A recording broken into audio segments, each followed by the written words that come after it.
Kashi news channel, सच है तो बोलेगा। गाजीपुर में भारतीय जनता युवा मोर्चा ने नेशनल हेराल्ड घोटाले को लेकर कांग्रेस पार्टी के खिलाफ जबरदस्त प्रदर्शन किया। प्रदर्शन के दौरान भाजपा कार्यकर्ताओं ने राहुल गांधी का पुतला दहन करते हुए जोरदार नारेबाजी की और कांग्रेस नेतृत्व पर गंभीर आरोप लगाए।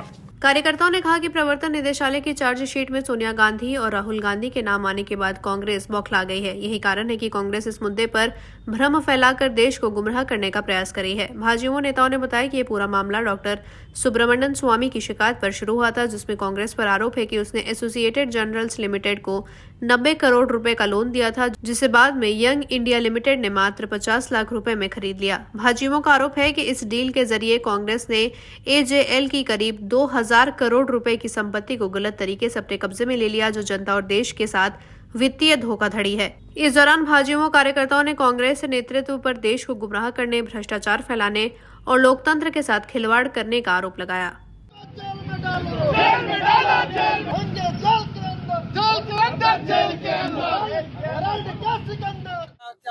देखिए, किसी को बताने की जरूरत नहीं है, पूरा देश जानता है। राहुल गांधी जी ने जब कांग्रेस की सरकार चली, सोनिया गांधी जी ने देश के साथ क्या किया? देश के साथ छल किया, कौड़ियों के भाव में जमीन कब्जा किया, कौड़ियों के भाव में जमीन कब्जा करके फैक्ट्री बनाई, कंपनी बनाई, उनके दामाद बनाए, बेटी बनाई। ऐसे जो उनके ऊपर आरोप है उनको जेल के अंदर होना चाहिए। भारतीय जनता युवा मोर्चा गाजीपुर मांग कर रही है, उनको जेल के अंदर होना चाहिए। जिस तरह से देश के साथ उन्होंने लूटपाट किया, देश के साथ भ्रष्टाचार किया, देश के साथ अन्याय किया, उनको जेल के अंदर होना चाहिए। भारतीय जनता युवा मोर्चा गाजीपुर ने आज उनका पुतला दहन करके देश को बताया है कि राहुल गांधी जी ने जिस तरह का भ्रष्टाचार किया है, जिस तरह से जमीन को कंपनियों को कौड़ियों के भाव में खरीद करके, जो जमीन 50 करोड़ की होगी 50 लाख में लिखवा करके ऐसे सरकार के साथ अन्याय करने का काम राहुल गांधी ने किया है। सोनभद्र जिले के रामपुर बलकोनिया थाना क्षेत्र से एक दिल दहला देने वाली वारदात सामने आई है। चरका पहाड़ी पर एक युवक ने अपने ही करीबी दोस्त की चाकू से गोद कर हत्या कर दी, जिससे पूरे इलाके में हड़कंप मच गया। करमचंद उर्फ छोटू और विजय चौहान उर्फ अर्जुन गहरे दोस्त थे, लेकिन अर्जुन को शक था कि करमचंद का उसकी चचेरी बहन के साथ अवैध संबंध है। इसी शक के चलते उसने हत्या की साजिश रची। आपको बताते चले कि अर्जुन ने करमचंद को मुर्गा पार्टी के बहाने चरका पहाड़ी पर बुलाया। वहां दोनों ने पहले शराब पी और जैसे ही करमचंद नशे में बेसुध हुआ, अर्जुन ने चाकू से उसके पीठ, पैर और पेट पर कई बार वार कर दिया। हमले में करमचंद की मौके पर ही मौत हो गई। घटना की सूचना पर रामपुर बलकोनिया पुलिस तुरंत मौके पर पहुंची और फरार होने से पहले ही आरोपी अर्जुन को गिरफ्तार कर लिया। पुलिस ने हत्या में प्रयुक्त चाकू भी बरामद कर लिया है और आगे की विधिक कार्रवाई में जुट गई है। भाजपा युवा मोर्चा के कार्यकर्ताओं ने नेशनल हेराल्ड घोटाले को लेकर कांग्रेस के मैदान स्थित महानगर कार्यालय के बाहर राहुल गांधी और सोनिया गांधी का पुतला जलाया और जमकर नारेबाजी की। इस दौरान भाजपा कार्यकर्ताओं ने पोस्टर भी लहराया, जिसमें दोनों नेताओं को हेराल्ड के सिकंदर के रूप में जेल के अंदर दिखाया गया। भाजपा युवा मोर्चा के कार्यकर्ताओं का कहना है कि नेशनल हेराल्ड घोटाला यूपीए सरकार के तहत हुआ सबसे बड़ा घोटाला था, जिसमें कांग्रेस पार्टी के शीर्ष नेताओं का हाथ था। प्रदर्शन का नेतृत्व कर रहे भाजपा युवा मोर्चा के रजत जायसवाल ने कहा, राहुल गांधी और सोनिया गांधी इस घोटाले में बराबर के हिस्सेदार हैं। इन्होंने देश के पैसे का बंदरबाट किया है और इन दोनों को जल्द ही जेल में होना चाहिए। प्रदर्शन के दौरान भाजपा कार्यकर्ताओं ने राहुल गांधी और सोनिया गांधी के पुतले जलाए। साथ ही एक पोस्टर भी लहराया गया, जिसमें राहुल गांधी और सोनिया गांधी को जेल की सलाखों के पीछे दिखाया गया था और लिखा था, हेराल्ड के सिकंदर होंगे जेल के अंदर। इसके बाद भाजपा कार्यकर्ताओं ने कांग्रेस और नेशनल हेराल्ड घोटाले के खिलाफ नारेबाजी की।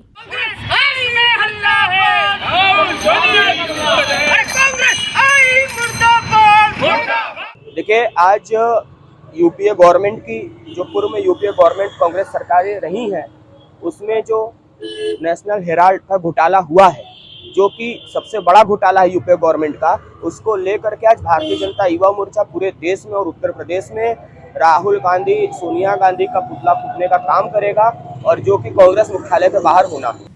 बनारस हिंदू विश्वविद्यालय के वैदिक विज्ञान केंद्र में आयोजित काशी यूथ समिट 2.0 का सफल समापन हो गया। 2 दिवसीय इस मेगा इवेंट में उत्तर प्रदेश के विभिन्न जिलों से आए 240 से अधिक युवाओं ने भाग लेकर राजनीतिक, सामाजिक और वैश्विक मुद्दों पर गंभीर संवाद किया। इस दौरान 6 प्रमुख समितियों, लोकसभा, विधानसभा, संयुक्त संसदीय सत्र, all India political parties meet, संयुक्त राष्ट्र सुरक्षा परिषद और अंतर्राष्ट्रीय प्रेस का संचालन हुआ। इन मंचों पर प्रतिभागियों ने नीतिगत मसलों, राजनीतिक विमर्श और वैश्विक कूटनीति को लेकर प्रभावशाली वाद विवाद प्रस्तुत किए। इस आयोजन को bank of India, Kiran society, Denkashi news, radio city, आज अखबार और लीगल चैरियट जैसे प्रतिष्ठित प्रायोजकों का समर्थन मिला, जिन्होंने समिट को सफल बनाने में अहम भूमिका निभाई। समापन सत्र में मुख्य सलाहकार अभी नमन ने युवाओं को प्रेरणादायक संदेश देते हुए कार्यक्रम को औपचारिक रूप से समापन किया। वहीं सचिव जनरल आदर्श तिवारी ने समिट की 2 दिवसीय कार्रवाई का सारांश प्रस्तुत करते हुए समापन की घोषणा की।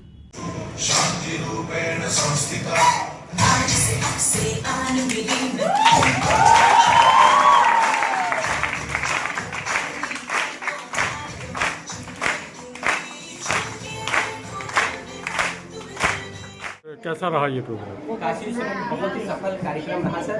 आज अभी आपने देखा होगा कि हम किरण सोसाइटी के कुछ बच्चे हैं जो कि चलने में, सुनने में वो सक्षम नहीं है, हमने उनको भी मौका, क्योंकि सर यूथ पार्लियामेंट में उन बच्चों को मौका नहीं मिल पाता है। हम तो BSU से हैं, कुछ AU से बच्चे इलाहाबाद से आए हुए थे, कुछ लखनऊ से आए हुए थे, हम तो कहीं आ जा सकते हैं, पर उन बच्चों को मौका नहीं मिल पाता है अपनी बातों को रखने का, अपने प्रदर्शन करने का, अपनी सोच को आगे रखने का। तो हमने ये सबसे बड़ा इस कार्यक्रम में सबसे अनोखी बात ही यही थी कि सर उन बच्चों को मौका दिया गया था। आज उन बच्चों ने आए, अपनी बातों को रखा और उनकी एक प्रस्तुति भी प्रदर्शित की।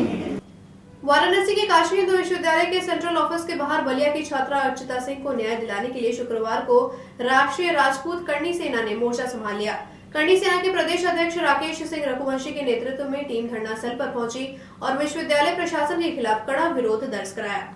करणी सेना के प्रदेश अध्यक्ष राकेश सिंह रघुवंशी ने आरोप लगाया कि अर्चिता सिंह ने EWS कोटे के तहत सभी दस्तावेज समय पर जमा किए थे और रैंक भी मान्य है। इसके बावजूद विश्वविद्यालय प्रशासन द्वारा जानबूझकर उसे एडमिशन से वंचित किया गया। उन्होंने दावा किया कि कुछ अधिकारियों द्वारा अपने करीबी लोगों को लाभ पहुंचाने के लिए इस तरह की साजिश की जा रही है। ये बच्ची बलिया से चलकर अकेले वाराणसी आई है और पिछले 15-20 दिनों से अपने हक की लड़ाई लड़ रही है। प्रधानमंत्री नरेंद्र मोदी का संसदीय क्षेत्र होने के बावजूद अगर ऐसी स्थिति है तो ये बेहद शर्मनाक है। उन्होंने चेतावनी दी कि यदि 24 घंटे के अंदर छात्रा को न्याय नहीं मिला तो उत्तर प्रदेश ही नहीं देश भर में करणी सेना धरना प्रदर्शन करेगी। उन्होंने अन्य छात्रों, शिवम और कई अन्य पीड़ितों का हवाला देते हुए कहा कि BHU में भेदभाव की घटनाएं बढ़ रही हैं और जरूरत पड़ी तो इस मुद्दे को राष्ट्रीय स्तर तक ले जाया जाएगा। देखिए, मामला PhD में एडमिशन को लेकर के अर्चिता जी यहाँ पे आई थी और वो पिछले 15-20 दिनों से यहाँ पे परेशान है। वो उन्होंने फॉर्म सबमिट किया, अपना सब कुछ जो भी पेपर डॉक्यूमेंट्स होते हैं उन्होंने सबमिट किया, जो इनका रैंक होना चाहिए EWS में वो सारा सब कुछ ओके है। लेकिन अर्चिता जी के माध्यम से ही पता चला कि यहाँ के जो डीन हैं, VC हैं, उनके कोई अपने लोग हैं जिनको इस बच्ची को रिजेक्ट करके उसको सिलेक्ट करने की कोशिश कर रहे हैं। तो BHU के अंदर, BHU जैसे संस्थान में अगर इस तरह का भ्रष्टाचार और इस तरह की चीज़ें अगर होंगी तो निश्चित है कि BHU का भी नाम खराब होगा, पूरे देश में नहीं दुनिया में खराब होगा। आज ये बच्ची बलिया से चल करके आई, एक अकेली बच्ची आज के ज़माने में इस BHU कैंपस में सीढ़ियों पे बैठ करके अपने हक और अधिकार के लड़ रही है। कितनी शर्म की बात है। ये देश प्रधानमंत्री का ये लोकसभा क्षेत्र है। मुख्यमंत्री जी आए हफ्ते 10 दिन पे यहाँ पे बनारस आते रहते हैं। तो मैं यही कहना चाहता हूँ कि BHU प्रशासन अतिशीघ्र इस बच्ची के साथ न्याय करे, इसका एडमिशन करे, तभी हम लोग जाएंगे। उत्तर प्रदेश में कानून व्यवस्था की स्थिति को लेकर आजाद अधिकार पार्टी ने मुगलसराय तहसील में जोरदार विरोध प्रदर्शन किया। पार्टी के जिलाध्यक्ष सुरेश के नेतृत्व में एक प्रतिनिधि मंडल ने SDM को राष्ट्रपति के नाम ज्ञापन सौंपा, प्रदेश में राष्ट्रपति शासन लागू करने की मांग उठाई। ज्ञापन में पार्टी ने राज्य में लगातार हो रही हत्या, बलात्कार और दलित उत्पीड़न की घटनाओं पर गहरी चिंता जाहिर की। जिलाध्यक्ष सुरेश ने कहा कि यूपी में कानून व्यवस्था पूरी तरह चरमरा गई है। दलित युवक को जिंदा जलाने जैसे जघन्य अपराध सामने आ रहे हैं और प्रशासन की चुप्पी शर्मनाक है। उन्होंने प्रदेश सरकार पर धर्म के आधार पर दोहरी नीति अपनाने का आरोप लगाते हुए कहा कि हरीश मिश्रा को जेल भेजने जैसे मामले इस पक्षपातपूर्ण रवैये के उदाहरण हैं। आजाद अधिकार पार्टी ने यह भी स्पष्ट किया कि यदि हालात नहीं सुधरे तो वह राज्यव्यापी आंदोलन शुरू करेगी। अब आजाद अधिकार पार्टी चुप नहीं बैठेगी, जनता के हक के लिए संघर्ष और तेज किया जाएगा।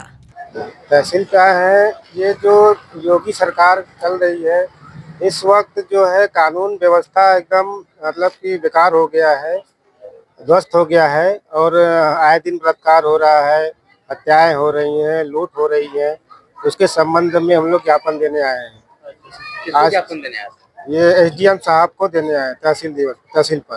क्या क्या मांगे हैं ज्ञापन में मांग हमारा यही है कि जो मौजूदा सरकार है, हम चाहते हैं कि अच्छी तरह से सरकार चलाए और जो कानून व्यवस्था अगर सही ढंग से नहीं इनको हो पा रहा है तो हमारी मांग है कि राष्ट्रपति शासन लगा दिया जाए, क्योंकि जो हिसाब से सरकार चला रही है हिंदू और मुसलमान को बांटने का काम कर रही है, तो इसको अन्यथा ये बांटने का काम ना करे। धर्म को लेकर के और चल रही सरकार, लेकिन धर्म एक नहीं होता है, 2 धर्म है, लेकिन दो बातें काम जो कर रही है वो करना कर रही है। चंदौली जनपद की बबुरी थाना क्षेत्र के अंतर्गत आने वाले भबुहार गांव से एक दर्दनाक घटना सामने आई है, जिससे पूरे गांव को झकझोर कर रख दिया है। गांव के युवक राम प्रवेश ने फांसी लगाकर आत्महत्या कर ली। बताया जा रहा है कि मृतक की शादी मई में होने वाली थी। राम प्रवेश ने अपने मिट्टी के मकान में लगी बल्ली से मफलर का फंदा बनाकर खुदकुशी कर ली। सुबह जब परिजनों ने देखा तो वो फंदे से लटका मिला। घटना की सूचना मिलते ही बबुरी थाने की पुलिस मौके पर पहुंची और शव को कब्जे में लेकर पोस्टमार्टम के लिए भेज दिया गया।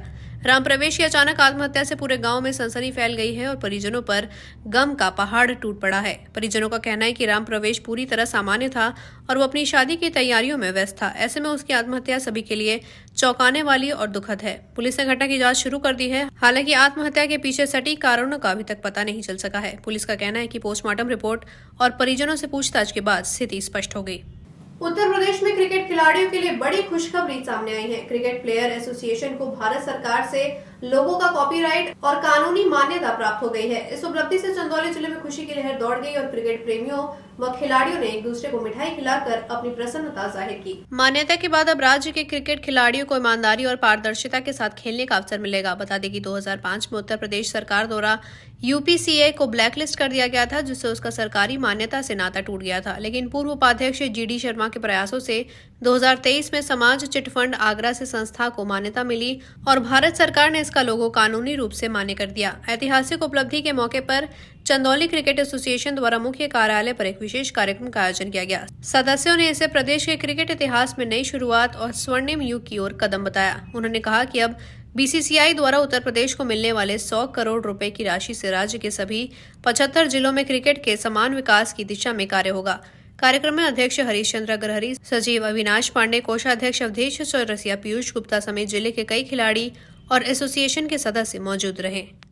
आप सभी के माध्यम से हम अपने चंदौली जनपद के खिलाड़ियों के साथ उत्तर प्रदेश के 75 जिलों के क्रिकेट खिलाड़ियों को आज बहुत बधाई देते हैं। हर्ष का विषय है, आज हमें वो अथॉरिटी मिल गया है जिसके लिए हम अपने क्रिकेट खिलाड़ियों के लिए कार्यरत रहे और संघर्ष रहे।